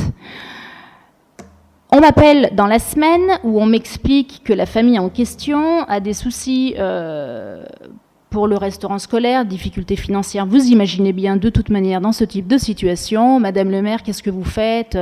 Voilà, c'est compliqué. Bon, alors moi je dis, bon, bah, mes prédécesseurs, ils faisaient quoi ? Parce que moi je découvre aussi ce type de situation. Bon, bah, ils décidaient, il y a une délibération pour ce type-là de personnes en situation irrégulière. Bon, il y a une délibération, ils choisissent le tarif, mais à taux plein du Costellois. Ah bon, à taux plein du Costellois. Bon. Donc c'est combien ? 4 et quelques le repas. Bon, c'est la délibération. Elle est là, hein. Elle est datée, cette délibération, elle n'a jamais été refaite. Cette délibération, elle est datée de Jean-Paul Burdin. Donc à ce moment-là, M. Desbenoît est en conseil municipal et certainement des élus autour de la table qui peut-être dataient à ce niveau-là, à ce moment-là, pardon, voilà, qui étaient eux-mêmes élus. Eh ben moi, voilà, je me dis, oulala, maintenant, enfin, ça paraît quand même fou, quoi. Il y a un moment donné, il s'agit de repas de gamins. Bon, bah, on prend en charge la collectivité parce qu'on a cette latitude en tant que maire aussi de pouvoir se positionner et de dire, mais dans des cas d'urgence comme ça, c'est difficile parce qu'il s'agit de gamins qui sont là et qui vont pas regarder leurs copains manger ou alors rester devant Charles Galais. Ben moi, je fais mieux. C'est-à-dire que je dis, on assume. Parce qu'ils sont là, les gamins. Donc, on les nourrit. On ne laisse pas des gamins au bord de la route. C'est quand même le discours que j'ai. Hein. Donc, c'est-à-dire que je suis le seul maire à avoir, dans ce type de situation qui est déjà connu au coteau, parce que c'est pas la première fois que ça se passe, je suis le seul maire à avoir pris sous mon chapeau le fait de faire manger des enfants. Bon, mes services, voilà, très bien, ça paraît logique hein, dans ce genre de situation. Jeudi 10, la date, il y avait le ministre, en plus, M. Attal, sur le territoire.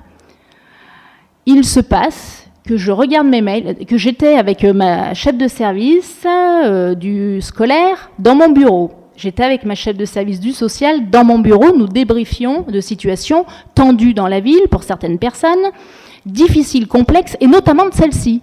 Et là, ma chef de service me dit, c'était tout en fin d'après-midi, hein, c'était quand je leur ai demandé de descendre, c'était 16h30, quelque chose comme ça. Et là, je leur dis, écoutez, il faut qu'on fasse un point sur les situations qui nous mettent en difficulté dans la ville, qu'il nous est compliqué, nous, d'élus, de gérer. Parce que je n'ai pas la science infuse, on peut être démuni, je n'ai pas à m'en cacher, je ne suis pas Zorro, je ne suis pas Don Quichotte, je ne suis pas Superwoman, je suis désolée, il y a des choses, effectivement, on a besoin d'aide. Et là, c'était le temps où, entre service et maire, avec le précédent qu'on avait des services sociaux et compagnie, de faire un point. Et là, ma chef de service me dit, au fait, Madame le maire, lisez vos mails, parce que je n'ai pas eu le temps de le lire, et je vois qu'il y a un mail de la directrice de Charles Galais. J'ouvre mes mails, il est à ce moment-là, dans mon agenda, 16h30 au moins, et je lis le mail, que je vais vous lire. Enfant en danger. Madame Coquelin, Madame Ducruy, parce que c'est le nom de ma responsable. La famille, un tel, dort dehors sur des cartons. L'équipe éducative est désespérée. C'est une situation d'enfant en danger. L'hébergement est une compétence de l'État, nous dit-on. Nous ne pouvons pas prendre le risque de voir des enfants scolarisés au coteau, dormir dehors, mourir de froid. Avez-vous une solution? Il est 16h30, au moment où je lis ça. Waouh! Qu'est-ce qui se passe? Madame le maire lit ça, enfant en danger. Je me dis, waouh, moi qui ai la protection des majeurs et compagnie, on part dans une affaire, c'est très très compliqué. Ils dorment dans des cartons, donc sur la voie publique, puisqu'ils dorment dans des cartons sur de la voie publique. Waouh, il y a les riverains, on a Charles Gallier, il y a le quartier des Étines, qu'est-ce qu'on fait? Qu'est-ce que je fais? Eh ben, avec mes services, on dit, on va appeler Madame Fossurier. Bon, ben, j'appelle Madame Fossurier. Bon, ben, j'ai pas eu tout de suite Madame Fossurier. Qu'est-ce qui se passe, du coup, dans ces situations-là? Parce qu'on me parle d'enfants en danger. Qu'est-ce que je fais? J'appelle le département de la Loire. Qui a la compétence de l'enfance en danger? Le conseil départemental, pas le maire du coteau. Le conseil départemental, du coup, m'explique tout simplement, les assistantes sociales, que ça peut être très compliqué dans ce type de situation, que oui, ils connaissent bien la famille, mais bon, qu'il faut quand même reprendre les choses. Mais là, c'est compliqué parce que c'est du domaine de l'État, parce qu'il y a une irrégularité, il y a une famille frappée d'OQTF, d'obligation de quitter le territoire français. En clair, il faut prendre ses dispositions, ses responsabilités, bon, bah voilà, on essaye de suivre, on se tient au courant. Bon, bah qu'est-ce que je fais? L'heure passe. J'ai une directrice qui est à Charles Gallet. Qu'est-ce qu'on fait dans des situations d'urgence comme ça? Quand vous êtes un maire, vous êtes dans votre bureau, que vous avez vos services, qu'on essaye de faire comme on peut, on demande à son policier municipal d'aller sur place. Policier municipal. Policier municipal est arrivé à 17h. Alors, par rapport à ce que j'ai eu comme courrier, parce que je vais revenir sur le courrier, à ce moment-là, il est 17h à Charles Gallet. Je vous garantis qu'à 17h à Charles Gallet, bah vous n'avez pas grand monde. Il n'y avait que la directrice. Qu'est-ce qui se passe? Quand vous êtes sur la voie publique, que vous avez des difficultés, surtout au moment où on parle de l'enfance en danger, d'une compétence de l'État qui est de l'hébergement, donc pas du maire, mais qu'il faut agir dans l'urgence, parce que je rappelle qu'on vous parle d'enfants en danger qui dorment dans des cartons sur la voie publique, eh bien vous faites quoi?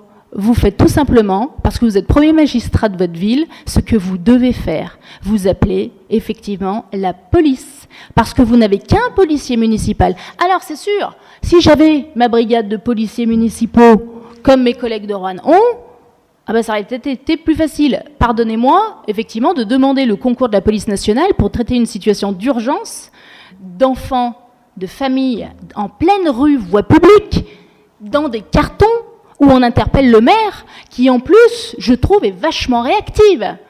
Parce que tout de suite, j'ai lu le mail, j'ai bougé dans la foulée. Déjà, ma première démarche était d'appeler les assistantes sociales de secteur, parce que je rappelle que l'enfance en danger, c'est le département de la Loire, ça n'est pas Madame le maire. Donc, Xavier se rend sur place, il est plus de 17h. La police nationale, parce qu'effectivement, dans plein de situations, on a affaire à eux, c'est de la voie publique. La police nationale arrive à... Je vous reprends tout parce que j'ai les preuves, c'est ça que je voulais après vous montrer. La patrouille est arrivée à 17h30. Mail du policier municipal. Bon, alors déjà, si la patrouille arrive à 17h30, il n'y a pas de saisie d'enfants dans une école. Si la patrouille arrive à 17h30, elle fait son travail.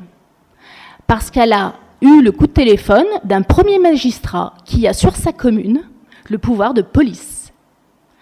Parce que sur sa commune, on a une directrice qui écrit au premier magistrat une situation d'enfant en danger qui dorment sur des cartons et que seul mon policier municipal ne peut pas, s'il y a un souci, des émeutes, ce que vous voulez. On ne sait jamais ce qui aurait pu se passer. Moi, je ne peux pas l'anticiper, je n'ai pas de boule de cristal. Excusez-moi, j'ai peut-être plein de qualités, j'ai pas celle de connaître l'avenir. Il faudra peut-être y penser d'ailleurs. C'est peut-être dans les pouvoirs du maire à noter pour la prochaine fois, Isabelle. Merci, avec beaucoup d'humour. Donc, sur cette situation-là, je continue, c'est très long et vous m'en excusez. Mais je pense que c'est nécessaire. Le policier municipal arrive, je l'ai au téléphone, il est 17h15. Police municipale.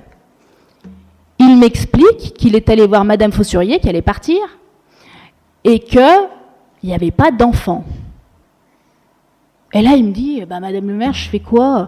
Et moi, je lui dis, Xavier, il y a la police nationale qui me dit qu'ils viennent en plus, parce qu'on ne sait jamais s'il faut un motif d'hébergement, parce que c'est une compétence d'État, c'est eux qui voient après le relais du 115, parce que nous, on est démunis, les élus. Moi, je ne peux pas actionner plus que tout ce que j'ai fait en une semaine, parce qu'on était depuis un jour déjà sur une situation dans cette famille-là où plus personne voulait les prendre.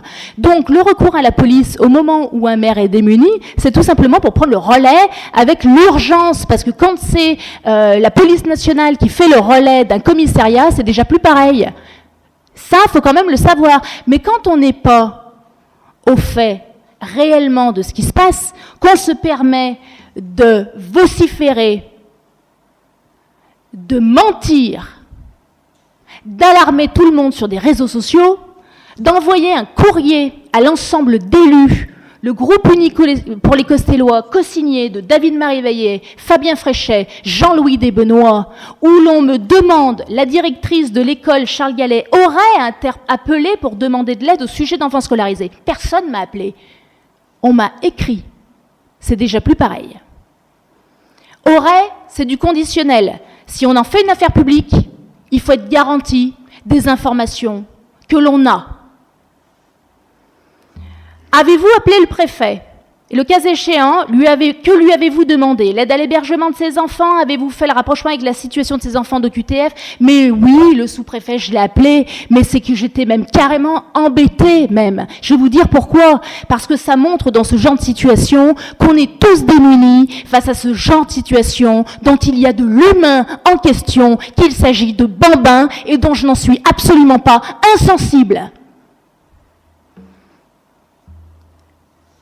À propos de la police, il semblerait que vous étiez sur les lieux. Il semblerait, conditionnel.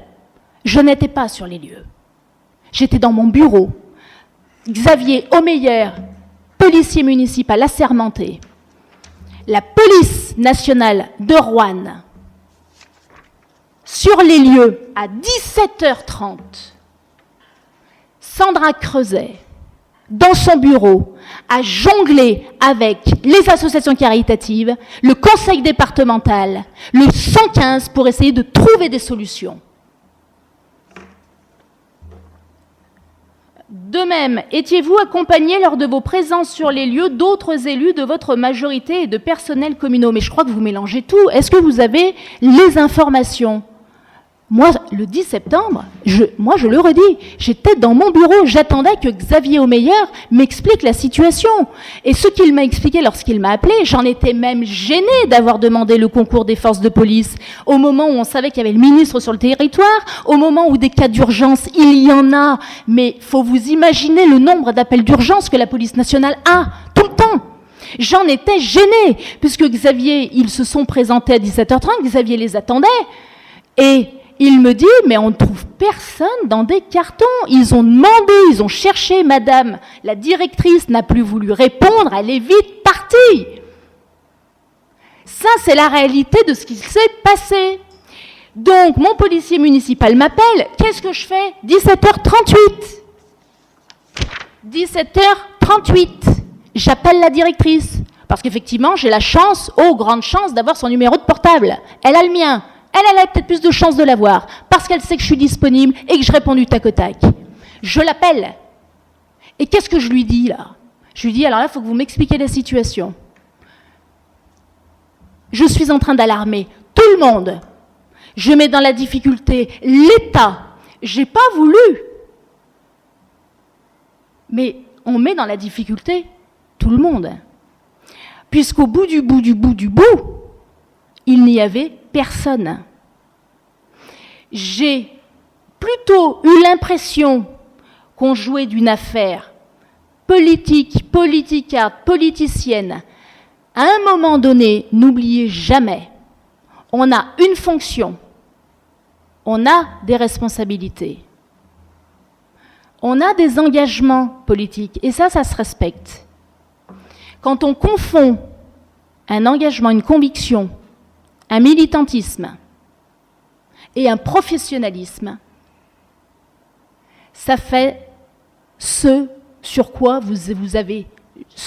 sur sur quoi vous avez sauté. Vous vous êtes jeté. Vous avez, comment dirais-je, parce que je ne veux pas être méchante, parce que je crois réellement que il y a du respect dans les manières d'être élu. Mais sur la manière dont vous vous êtes emparé d'une affaire pour la jeter en peinture au niveau de la place publique depuis le vendredi 11 septembre, en me faisant passer pour celle qui avait eu recours à la police nationale, où le cas était d'aller chercher des enfants, de les saisir sans papier, c'est une honte. Quand on sait tout le travail des services qu'il y a eu. Maintenant, le maire que je suis, sur le domaine public, prend sa responsabilité. Mais je continue dans tout ça. Il nous a indiqué que vous auriez demandé à la directrice de l'établissement scolaire de signer, ce qu'elle aurait refusé, un document stipulant l'illégalité de la situation. Mais alors moi, je crois qu'on est bercé en plein bol de rêve. Vous me parlez de quand, là, quand vous me posez cette question? Parce que moi, je vais vous expliquer le deuxième temps de cette histoire. 17h38, j'appelle la directrice, je commence à lui faire comprendre que c'est pas bien sympa de commencer à jouer sur deux tableaux.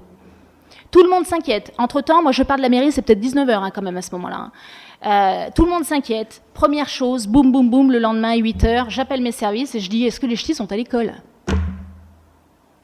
Bon. Je demande à mes services, ils appellent. Réponse. Je n'ai pas à vous le dire. Pardon? La réponse à mes services, dans l'enceinte scolaire, vu la situation qui se passe, une difficulté, on n'a pas à me le dire, vu l'émoi dans lequel ça nous a tous mis la veille, et le souci qu'on a eu de se demander où dormait tout le monde. Bon, eh bien effectivement, qu'est-ce qu'elle fait, Madame le maire? Parce qu'en plus, elle est en mairie à ce moment-là, où la directrice répond à ses services, je n'ai pas à vous le dire. Ben, Madame le maire, elle y va avec son adjointe référente de la situation, qui, elle, avait l'antériorité depuis le 3 septembre de cette difficulté. Elle y va avec sa responsable des services scolaires, et elle y va avec son personnel, à qui elle a répondu « Je n'ai pas à vous le dire », de manière à être sûre un petit peu de savoir si on comprenait la même chose. Bon, et bien qu'est-ce qui se passe lors de l'échange? Il se passe qu'on a une directrice qui, effectivement, ne veut pas nous donner certaines informations. Alors, si vous parlez de quelque chose de signé ou elle a voulu signer, moi, je lui ai dit une chose à la directrice. Moi, je me déplace, mais c'est pas pour rien.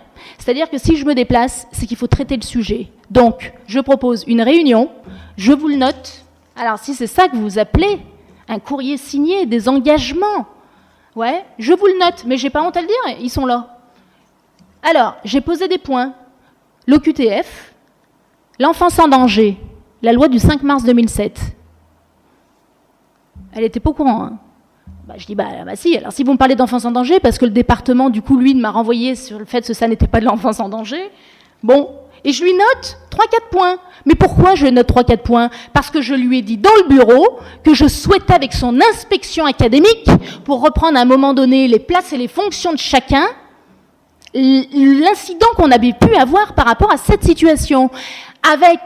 Je propose une réunion avec le foyer vers l'avenir pour que l'on puisse traiter des questions d'hébergement. Pourquoi? Parce que ça n'est pas ma compétence, mais j'ai pas envie de revivre ça. Et moi, je ne fais pas comme avant, je ne me cache pas, je mets pas la poussière sous le tapis et j'occulte un sujet. On a 3 familles sur le coteau qui vont être concernées par la même problématique. Ça se traite.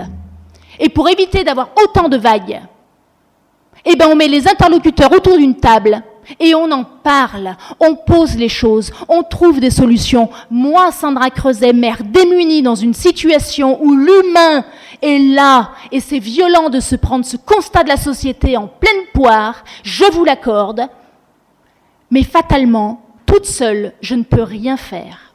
J'ai besoin de l'inspection académique, j'ai besoin des réseaux d'hébergement, j'ai besoin de l'État, j'ai besoin des élus et de mes services. Alors si c'est ça le courrier dont vous voulez parler, je l'ai écrit.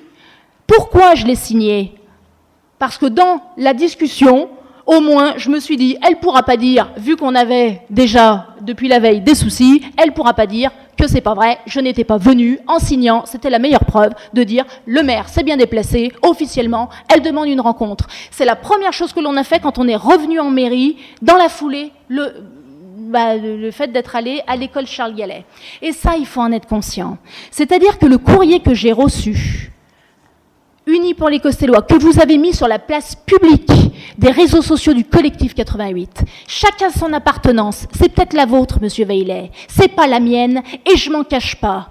Par contre, de mentir, de malmener un contexte où il y a un enjeu, mais énorme, en termes d'impact humain, d'impact pour la collectivité, de faire avancer ces questions où, effectivement, l'État doit aussi améliorer certaines choses. On est tous partie prenante là-dedans. Ce que je refuserai toujours, c'est qu'on prenne en otage ce qui peut se passer dans ma ville, avec tout le travail que l'ensemble des élus de l'opposition, majorité, vous les appelez comme vous voulez, vous fournissez toutes et tous. Ça, non. C'est la première fois, ça sera la dernière fois. Maintenant, si vous voulez qu'on règle publiquement, parce que je vous avais dit, vous m'avez demandé de vous répondre. Mais non, j'ai pas à vous répondre par écrit. Par contre, j'ai à en informer l'ensemble de la population que c'est un tissu de mensonges, que tout ce que j'ai lu sur les réseaux sociaux, oui, moi je suis indignée, parce que je suis réellement indignée de voir que des gens que je pensais quand même, à un moment donné, beaucoup plus raisonnables, parce que vous avez aussi vos qualités, en étaient un point de tomber dans la bassesse politicienne, de se saisir de ce type de sujet pour vouloir abattre quelqu'un. Franchement, monsieur Veillet, je vous croyais un petit peu plus intelligent que ça. Aujourd'hui, ça laisse des traces, des meurtrissures. Beaucoup de Costellois ne comprennent pas, parce qu'ils savent très bien, notamment en plus ceux du quartier, que jamais la police est allée saisir des enfants. Personne n'a vu rentrer la police dans l'école, sauf notre policier municipal, parce que Martine Fossurier était la directrice. Ah ben, il fallait aller lui demander, puisque c'est elle qui nous a interpellés. C'est un mensonge. Et là, je peux tout entendre, mais pas tout accepter.